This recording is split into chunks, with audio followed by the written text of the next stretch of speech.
Welcome to UK Briefing. The content of the briefing includes: in the doghouse, concerns grow for Addo-Carr's future after brawl. Debt collectors come after $40 million in unpaid hotel quarantine fees.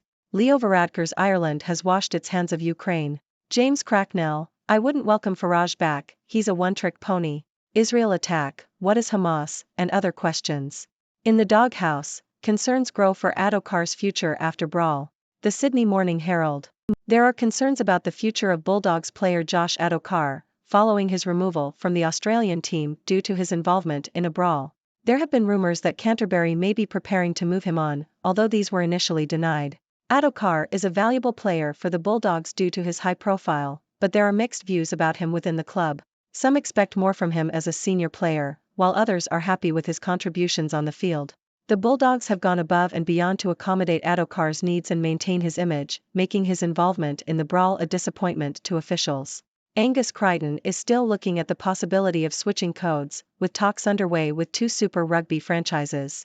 His agent has criticised Rugby Australia for exaggerated offers and deliberate leaks, and says that Crichton would be a valuable addition to the game. Crichton is still under contract with the Roosters, but has sought permission to negotiate a move. Laurie Daly may have to stop working as a spokesperson for the Tab if he is appointed as NSW coach. However, he will be allowed to continue hosting the Big Sports Breakfast, as this is seen as not being a concern when it comes to betting.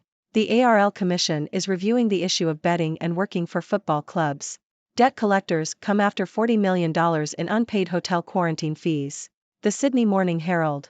Revenue NSW has issued garnishee orders to over 5,000 bank accounts in an attempt to recoup almost $40 million in unpaid hotel quarantine fees. However, some former quarantine guests have reported having their debts taken from their bank accounts before receiving an invoice. Revenue NSW is still chasing unpaid fees from 17,758 people out of the more than 265,000 guests who owe a total of $39.3 million. The agency has the power to legally garnish bank accounts, wages, seize property, and put claims on land to recover overdue quarantine fees. Leo Varadkar's Ireland has washed its hands of Ukraine. Telegraph. Irish Taoiseach Leo Varadkar has been criticised by Tory MP Tom Tugendhat for his comments that the UK is disengaging from the world. Tugendhat claimed that the UK has been at the forefront of responding to the crisis in Ukraine, while Ireland has done little to help. He accused Varadkar of sniping at the UK and said he had exposed himself as a man without convictions. Tugendhat also criticised Varadkar's threat to take legal action against the UK over new legislation relating to Northern Ireland. James Cracknell: I wouldn't welcome Farage back, he's a one-trick pony. Telegraph. James Cracknell, a former Olympic rower and double gold medalist, has been selected as the Conservative parliamentary candidate for the Essex constituency of Colchester, ahead of the next general election. Cracknell, who has previously stood for election as a Conservative MEP and a Conservative MP, was chosen by local party members. In his first interview after being selected, Cracknell suggested the UK could rejoin the European Union in a generation's time, a comment which did not go down well with his local party. In the interview, Cracknell admitted that navigating media interviews was different from his sporting career, as sports people were in control of the outcome. Cracknell, who is 51, has faced a difficult journey to get into politics. He was beaten for the Conservative candidacy in Brentford and Isleworth in 2017. However, being selected in Colchester, where the Conservatives won in 2015 with a majority of just over 9,000, was cathartic for him. In 2010, Cracknell suffered a traumatic brain injury when he was knocked off his bike by a truck while cycling in the US. He believes that politics has given him a new challenge and the opportunity to prove that he is capable of success outside of sport. Cracknell's selection has been praised by local Conservative politicians who believe that his competitive nature and determination will make him a strong MP for Colchester. However, he will need to work hard to win the seat, as it is a three-way marginal between the Conservatives, Labour and the Liberal Democrats. Israel attack, what is Hamas, and other questions. BBC. The recent attack on Israel by Hamas has sparked questions about the conflict between the two. Hamas is a Palestinian militant group that rules the Gaza Strip and is sworn to Israel's destruction. Israel has repeatedly attacked Hamas with airstrikes and has blockaded the Gaza Strip since 2007. The Gaza Strip is a territory between Israel, Egypt, and the Mediterranean Sea, with a population of about 1.6 million people. The attack by Hamas on Saturday came without warning, with thousands of rockets fired at Israel and Hamas fighters breaching the border. Israel responded with airstrikes, killing about 200 people. The conflict between Israel and Hamas is part of the larger issue of the Israeli-Palestinian conflict, with the West Bank, Gaza, East Jerusalem, and Israel all being part of the historic land known as Palestine. 10 people airlifted to safety after torrential rain causes flooding. The Guardian. 10 people have been airlifted to safety after heavy rainfall across Scotland caused flooding and landslides. Weather warnings remain in place across the region and there is widespread travel disruption. The Met Office has warned that the extreme weather could present a danger to life. Vehicles move through flooded road in Dumbarton, Scotland. Photograph, Jeff J. Mitchell/Getty Images. A separate amber warning covers central Scotland, Tayside and Fife from 3 a.m. on Saturday to 6 a.m. on Sunday. The Met Office said this area could receive as much as 150 to 180 millimeters of rainfall accumulating in the wettest spots. As of 4 p.m., the Scottish Environmental Protection Agency, SEPA, had issued 53 more localized flood warnings for areas across central and northern Scotland. Avanti West Coast advised customers between Scotland and Preston not to travel, and confirmed there would be no services running north of the latter. Transpennine Express services between Manchester, Liverpool, Preston to Carlisle and Glasgow and Edinburgh are also affected. At some railway stations, including Bowling in West Dunbartonshire, the tracks were completely submerged in water. Network Rail Scotland said that, at nearby Dalmuir Twin Tunnels, its pumps had been completely overwhelmed and that the water on the tracks was up to around the window level on a train. A British family trapped in safe room during Hamas attack on Israel. Telegraph. A British-Israeli family, including a 10-day-old baby, were trapped in a safe room surrounded by the remains of their house after Hamas terrorists attacked their village. The family spent 9 hours in the safe room after they first heard rocket fire at 6 a.m. on Saturday morning in the community of Nairam, 1.5 miles from the Gaza border. F1 live stream, how to watch Qatar Grand Prix sprint online.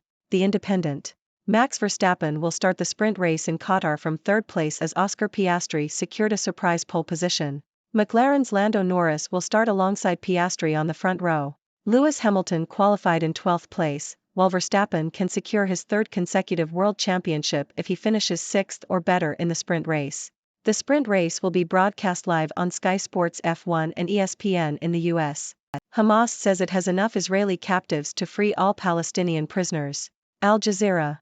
Hamas has said that it captured enough Israeli soldiers during a recent attack against Israel to force the Israeli authorities to free all Palestinian prisoners in its jails.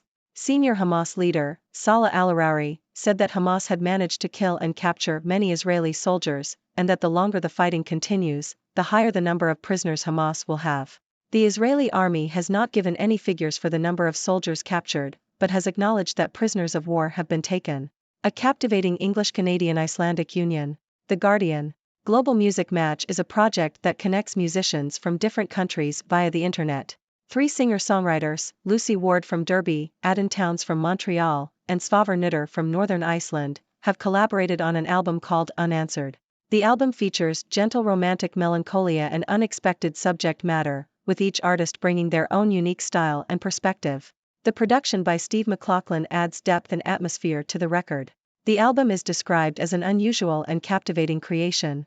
The 3 artists will be touring the UK from October to November, and their opening gig in Derby will be live-streamed. Ladies and gentlemen, I am Dr. Six, your resident observer from the 6th dimension here to bring you the latest news from across the globe. We've got quite the lineup today, so let's dive right in. First up, concerns are growing for Bulldogs player Josh Addo-Carr's future after his involvement in a brawl. It seems there may be rumors of him being moved on from the team, although initially denied. Addo-Carr's high profile makes him a valuable player, but there are mixed views within the club about his contributions.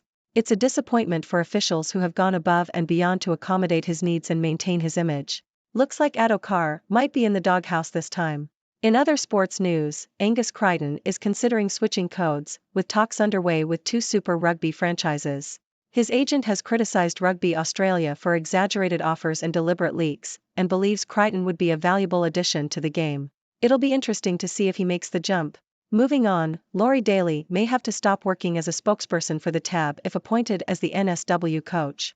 However, he'll be allowed to continue hosting the Big Sports Breakfast, as that doesn't raise concerns about betting. The ARL Commission is reviewing the issue of betting and working for football clubs. Looks like Daly might need to shuffle his roles a bit. Now, let's talk money. Debt collectors are coming after $40 million in unpaid hotel quarantine fees. Revenue NSW has issued garnishee orders to over 5,000 bank accounts in an attempt to recoup the unpaid fees. Some former guests have reported having their debts taken from their bank accounts before receiving an invoice. Seems like those fees are harder to dodge than quarantine itself. In international news, Irish Taoiseach Leo Varadkar has been criticised for his comments about the UK disengaging from the world by Tory MP Tom Tugendhat. Tugendhat claims that the UK has been at the forefront of responding to the crisis in Ukraine, while Ireland has done little to help. Shots fired. It seems tensions are rising across the Irish Sea. On the political front, former Olympic rower James Cracknell has been selected as the Conservative parliamentary candidate for Colchester. In an interview, Cracknell suggested the UK could rejoin the European Union in a generation's time. That didn't sit well with his local party, but hey, navigating media interviews is a different ballgame than rowing, right? Now, let's turn our attention to the conflict between Israel and Hamas. The recent attack by Hamas has sparked questions about the ongoing conflict. Hamas is a Palestinian militant group that rules the Gaza Strip and is sworn to Israel's destruction. The conflict is part of the larger Israeli-Palestinian issue, with tensions escalating recently. It's a complex situation that requires careful consideration and diplomatic efforts. On a lighter note, 10 people have been airlifted to safety after heavy rainfall caused flooding and landslides in Scotland. The extreme weather has led to travel disruptions, and the Met Office has warned of potential danger to life. Let's hope the rain eases up soon and everyone stays safe. In a harrowing story, a British-Israeli family, including a 10-day-old baby, were trapped in a safe room surrounded by the remains of their house after a Hamas attack. They spent 9 hours in the room, with rockets raining down around them. Our thoughts go out to them and everyone affected by the violence. In the world of sports, Max Verstappen will start the sprint race in Qatar from third place as Oscar Piastri secured a surprise pole position. Exciting times on the Formula One circuit. And speaking of Hamas, they claim to have captured enough Israeli soldiers to force the release of all Palestinian prisoners. The conflict continues, and it's a tense situation in the Middle East. Finally, let's end on a musical note. Global Music Match is connecting musicians from different countries, and 3 singer-songwriters have collaborated on an album called Unanswered. Lucy Ward, Adden Towns, and Svavar Nutter have brought their unique styles and perspectives to create an unusual and captivating record. They'll be touring the UK later this year, so keep an eye out for their live-streamed gig in Derby. Well, that wraps up today's news. Remember, folks, stay informed, stay curious, and stay six-dimensional. Now, I turn it over to you, my fantastic viewers. What are your thoughts on these stories? Is there anything you'd like to discuss or ask? The floor is yours. Thank you for tuning in. The content above showcases the latest briefing reports and analytical synopses, thoughtfully curated by the 6Do team. These insights stem from a wide array of reputable media outlets, think tanks, government sources, and specialized experts worldwide. We encourage you to explore these sources for a comprehensive perspective.